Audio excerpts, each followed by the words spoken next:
Hello friends, welcome to my channel stocks and investment Tamil. இந்த வீடியோவில் 50 ரூபாய்க்கு ட்ரேட் ஆகும் ட்ரைடன் குரூப், 500 ரூபாய்க்கு ட்ரேட் ஆகும் தமிழ்நாடு மெர்கன்டைல் பேங்க், 600 ரூபாய்க்கு ட்ரேட் ஆகும் சூலா வைனாஸ் இந்த ஷேர்ஸை இப்பொழுது வாங்கலாமா வேண்டாமான்னு சொல்லி பார்ப்போம். முதல்ல தமிழ்நாடு மெர்கன்டைல் பேங்க் ஷேரை பார்த்துருவோம். இந்த தமிழ்நாடு மெர்கன்டைல் பேங்க் ஷேர் 6 மாசத்துல 13.79% ரிட்டர்ன்ஸும், கடந்த ஒரு வருஷத்துல 2.77% ரிட்டர்ன்ஸும், மேக்ஸிமம் இந்த ஸ்டாக் பாத்தீங்கன்னா வெறும் 30 பைசா அளவுக்கு தான் ரிட்டர்ன்ஸ் கொடுத்திருக்காங்க.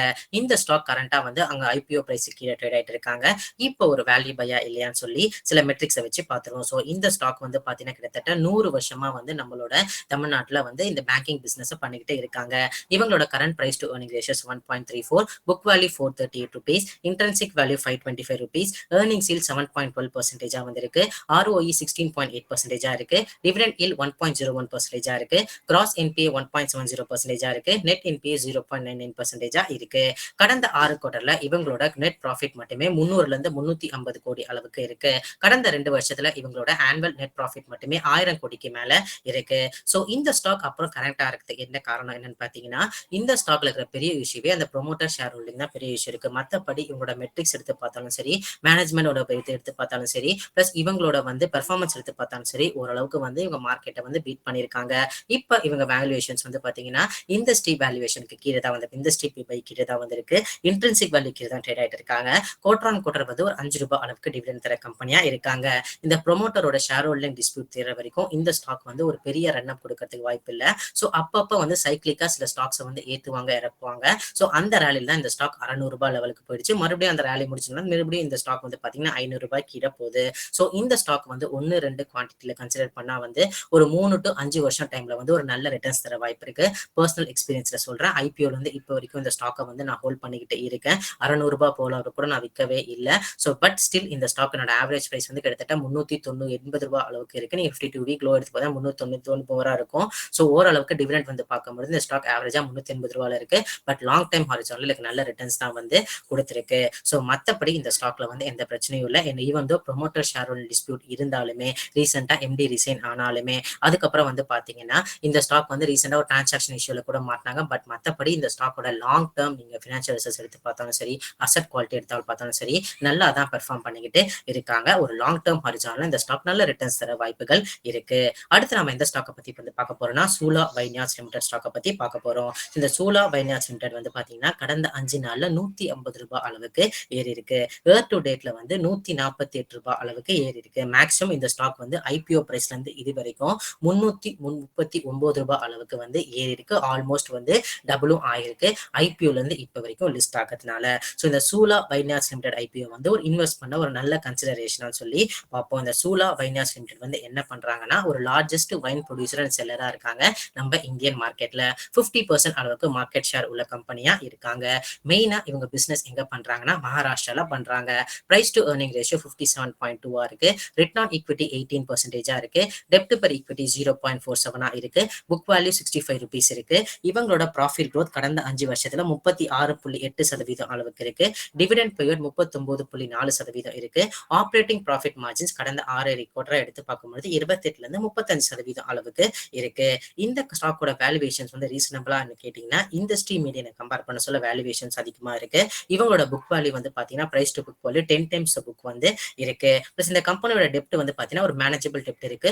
ஓரளவுக்கு 50% மார்க்கெட் ஷேர் இருக்கிறதுனால இந்த ஸ்டாக் ஒரு நல்ல ஷைன் ஆகிறதுக்கு வாய்ப்பு இருக்கு. சோ இப்ப ரீசெண்டா இந்த ஸ்டாக் 100 ரூபாய் அளவுக்கு ஏற காரணம் என்னன்னு பாத்தீங்கன்னா, சிஎல்எஸ்ஐன்னு சொல்லி ஒரு ஏஜென்சி இந்த ஸ்டாக் பிரைஸ் இன்னும் 12 மாசத்துல 55% அளவுக்கு ஏறதுக்கு வாய்ப்பு இருக்குன்னு சொல்லியிருக்காங்க. அதற்கு காரணம் அவங்க என்ன சொன்னாங்கன்னா, இந்த மாதிரி வைன் இண்டஸ்ட்ரியல் ப்ரொமோஷன் ஸ்கீம் மூலமா மகாராஷ்டிரா கவர்மெண்ட் கொண்டு வந்த வைன் இண்டஸ்ட்ரியல் ப்ரொமோஷன் ஸ்கீம் மூலமா அடுத்த 5 வருஷத்துக்கு இந்த வைன்ஸ்க்கு சார்ஜ் பண்ற வேல்யூ ஆடட் டாக்ஸ் 20%ல 16% அளவுக்கு ரீஃபண்டபிள் சொல்லியிருக்காங்க. சோ அதனால இவங்க ப்ராஃபிட் ஏறதுக்கு வாய்ப்பு இருக்கு. சோ அதனால ஸ்டாக் பிரைஸ் ரேலி ஆகிறதுக்கு வாய்ப்பு இருக்குன்னு சொல்லி சிஎல்எஸ்ஏ இவங்க டார்கெட் பிரைஸை ரீரேட் பண்ணதுனால இந்த ஸ்டாக் ரேலி ஆகிருக்கு. சோ இப்ப இந்த ஸ்டாக்கை கன்சிடர் பண்ணலாமா அப்படின்னு சொல்லி கேட்டீங்கன்னா, எனிதிங் பிட்வீன் 500 to 550 லெவல் ஒரு நல்ல வேல்யூ பை கன்சிடரேஷனா இருக்கும். அதுவும் கன்சிடர் பண்றதுக்கு. சோ இப்ப இந்த ஸ்டாக் ரேலி ஆயிடுச்சு. 57 டைம்ஸ் ஏர்னிங்ஸ்ல இருக்கு. இவங்க டிசம்பர் குவார்டர்ஸ் எப்பவுமே நல்லாவே இருந்திருக்கு. சோ இந்த டிசம்பர் குவார்டர்ஸ் மார்க்கெட் எதிர்பார்க்குற மாதிரி இன்னும் நல்லா வந்துச்சுன்னா கண்டிப்பா ஸ்டாக் ரேலி ஆகிறதுக்கு வாய்ப்புகள் இருக்கு. சோ பொறுமையா எனிதிங் பிட்வீன் 500 to 550 லெவல் ஒரு நல்ல கன்சிடரேஷனா இருக்கும். என்னைய பொறுத்த வரைக்கும் இப்ப இண்டஸ்ட்ரி இண்டஸ்ட்ரி வேல்யூவேஷன்ஸ் வந்து அதிகமா இருக்கனாலையும் இந்த பாசிட்டிவ் ஃப்ளோஸ்னால ஸ்டாக் வந்து மேல ஏறின காரணத்தினாலும், ஏன்னா அவங்களோட ஜான்வரி அதாவது Q4 குவார்டர் எடுத்து பார்த்தாலும் சரி, அதுக்கப்புறம் Q1 Q2 எடுத்து பார்த்தாலும் சரி, கொஞ்சம் டல் இருக்கும். ஸோ அந்த டைம்ல ஸ்டாக் கொஞ்சம் விழுறதுக்கு வாய்ப்புகள் இருக்கலாம். அதை நம்ம பொறுத்திருந்து பார்க்கணும். ஸோ எனிதிங் பிட்வீன் 500 to 550 வந்து ஒரு நல்ல கன்சிடர் பண்ற லெவலா வந்து இருக்கும். பட் அப்பயும் கொஞ்சம் யோசிச்சு வந்து முடிவெடுக்கிறது இன்னும் கரெக்டா இருக்கும். காரணம் என்னன்னா இவங்களோட மார்க்கெட் கேப் வாலட்டிலிட்டி கொஞ்சம் அதிகமா இருக்கிறதுனால.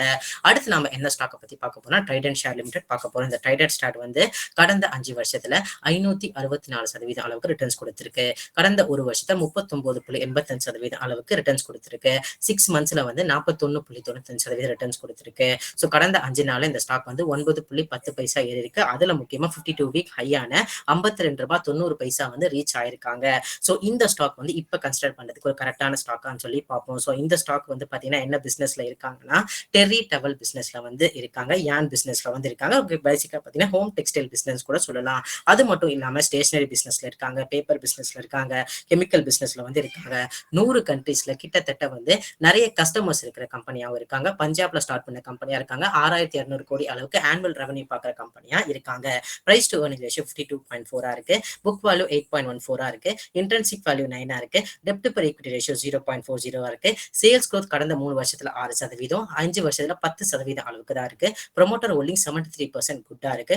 டெப்டும் ப்ரொமோட்டர் ஹோல்டிங் ஆன் பாசிட்டிவ் சைட்ல இருக்கு. டிவிடெண்ட் பே அவுட் 41.3% இருக்கு. ரெகுலரா டிவிடெண்ட் தர கம்பெனியாகவும் வந்து இருக்காங்க. சோ இந்த ஸ்டாக் வந்து ஏறதுக்கு என்ன காரணம்னா இவங்க ஆல்ரெடி வந்து ஒரு மேனுஃபேக்சரிங் யூனிட் வச்சிருக்காங்க, புத்னி யூனிட் சொல்லி மத்திய பிரதேஷ்ல. அது ஆல்ரெடி 82% யூட்டிலைசேஷன் வருது யான் பிசினஸ்ல. இப்ப அந்த கெப்பாசிட்டி வந்து எக்ஸ்பேண்ட் பண்ணிருக்காங்க. ஸோ கிட்டத்தட்ட 800 கோடி அளவுக்கு. ஸோ அது மூலமா மார்க்கெட் வந்து அவங்களோட ப்ராஃபிட்ஸ் ரெவன்யூ இன்க்ரீஸ் ஆகிறது வாய்ப்பு இருக்கு. ஸோ ஒரு ஆன்டிசிபேஷன்ல ஸ்டாக் வந்து நல்லாவே ரேலி ஆயிருக்கு. 52 வீக் ஹை அளவுக்கு ரீச்சும் ஆயிருக்காங்க. ஸோ இப்போ இந்த ஸ்டாக்ல என்ட்ரி ஆகிறது கரெக்டா இருக்கும்னு சொல்லி பார்த்தீங்கன்னா இந்த ஸ்டாக் வந்து என்னை பொறுத்த வரைக்கும் ரேலி ஆயிடுச்சு. 52 டைம்ஸ் ஏர்னிங்ஸ்ல இருக்காங்க. Industry price to earning ratio அதிகமா இருக்காங்க. புக் வேல்யூ விட அதிகமா இருக்காங்க. இன்டென்சிவ் வேல்யூ விட அதிகமா இருக்காங்க. பாசிட்டிவா இருக்கிறது டெப்ட் பெர் ஈக்விட்டி ரேஷியோ, இவங்களோட கேஷ் ரிசர்வ்ஸ், அதுக்கப்புறம் வந்து பார்த்தீங்கன்னா ப்ரொமோட்டர் ஹோல்டிங் 73% இருக்கிறதும் டிவிடெண்ட் கொடுக்குற கம்பெனியாவும் இருக்காங்க. ஸோ இந்த ஸ்டாக் ஒரு நல்ல வேல்யூபையா என்ன இருக்கும்னா வந்து எனிதிங் பிட்வீன் 25 to 32 rupees வந்து பார்த்தீங்கன்னா ஒரு நல்ல வேல்யூ பையா இருக்கும்னு சொல்லி நான் நம்புறேன். ஸோ அந்த லெவலுக்கு இருந்துச்சா மறுபடியும் ஒரு ரன் அப் கொடுக்கறதுக்கு வாய்ப்புகள் இருக்கு. ஆனா இப்போ ஸ்டாக் ரேலி ஆயிருச்சு. ஆனா டிசம்பர் குவார்டர் எப்பவுமே இந்த ஸ்டாக் வந்து கைவிட்டதில்ல, ஓரளவுக்கு நல்லாவே பெர்ஃபார்ம் பண்ணிருக்காங்க மற்ற குவார்டர் கம்பேர் பண்ண சொல்ல. அந்த சமயத்துல ஸ்டாக் கொஞ்சம் ரேலி ஆகிறதுக்கு வாய்ப்பு இருக்கு. But subject to market condition, அப்ப மார்க்கெட் எப்படி இருக்கோ அந்த மாதிரி தான் இருக்கும். ஃபார் எக்ஸாம்பிள் எடுத்து பார்த்தீங்கன்னா இன்னைக்கு மார்க்கெட் வந்து கிட்டத்தட்ட 100 பாயிண்ட் ஏறிச்சு. ஆனா இந்த ஸ்டாக் வந்து பாருங்க 4.93% அளவுக்கு கீழே விழுந்திருக்கு. ஸோ இதனாலதான் வந்து சொல்றேன் இந்த சூலா பைனியாஸும் சரி ட்ரைடன்ட்டும் சரி வாலட்டிலிட்டி அதிகமா உள்ள ஸ்டாக். ஸோ ஒரு கரெக்டான வேல்யூக்கு இந்த ஸ்டாக் வாங்கினா மட்டும்தான் ஒரு நல்ல ரிட்டர்ன்ஸ் கிடைக்கும். காரணம் ஏர்னிங்ஸ்ல இந்த ரெண்டு ஸ்டாக்கும் லைக் சூலா ஷேர் பிரைஸ் எடுத்து பார்த்தாலும் சரி, ட்ரைடன்ட் எடுத்து பார்த்தாலும் சரி ரொம்பவே கம்மியா இருக்கு. இப்ப பெஸ்ட் பையா இருக்குன்னா தமிழ்நாடு மெர்கன்டைல் பேங்க் 7.3% வந்து கிட்டத்தட்ட ஏர்னிங் ஸ்கீல் இருக்கு. இன்டென்சிவா லிக்விட் ட்ரேட் ஆயிட்டு வந்து இருக்காங்க. சூலா வந்து வாட்சஸ்ல இருக்கலாம். ட்ரைடன்ட் வந்து பாத்தீங்கன்னா எனிதிங் பிட்வீன் 25 to 30 வந்து சொல்றேன். ஸோ அந்த லெவலுக்கு வந்துச்சுன்னா வந்து பார்க்கலாம் என்ன பண்ணலாம்னு சொல்லிட்டு. பட் சூலா வந்து இந்த வைன் பிசினஸ்ல வந்து ஒரு மார்க்கெட் ஷேர் கன்சிடரா வச்சிருக்கிறதுனால வாட்சஸ்ல இருக்க வேண்டிய ஸ்டாக்கா வந்து நான் நினைக்கிறேன். ஸோ இதெல்லாமே வந்து பாத்தீங்கன்னா என்னோட பர்சனல் வியூ. நீங்க இந்த மாதிரி ஸ்டாக்ல இன்வெஸ்ட் பண்றதுக்கு முன்னாடி 1 or 2 டைம்ஸ் நீங்க கண்டிப்பா அனலைஸ் பண்ணும். ஏன்னா இந்த ஸ்டாக் வந்து நம்ம டிஸ்கஸ் பண்ண ஸ்டாக்கோட மார்க்கெட் கேப்லாம் வந்து ரொம்பவே குறைவு, வாலட்டிலிட்டி அதிகமா இருக்கனால கண்டிப்பா நீங்க அனலைஸ் பண்ணணும். நீங்க இன்வெஸ்ட் பண்ண கன்சிடர் பண்றதுக்கு முன்னாடி செபி ரிஜிஸ்டர்ட் ஃபைனான்சியல் அட்வைசரை மறக்காம கன்சல்ட் பண்ணுங்க. ஏன்னா நான் செபி ரிஜிஸ்டர்ட் ஃபைனான்சியல் அட்வைசர் வந்து கிடையாது. இந்த வீடியோ உங்களுக்கு பிடிச்சா லைக் பண்ணுங்க. ரெகுலர் வீடியோ அப்டேட் பெல் ஐகானை கிளிக் பண்ணுங்க. மறக்காம stocks investment Tamil channel subscribe பண்ணுங்க. தேங்க்ஸ் ஃபார் வாட்சிங் ஸ்டாக்ஸ் இன்வெஸ்ட்மெண்ட் தமிழ் சேனல்.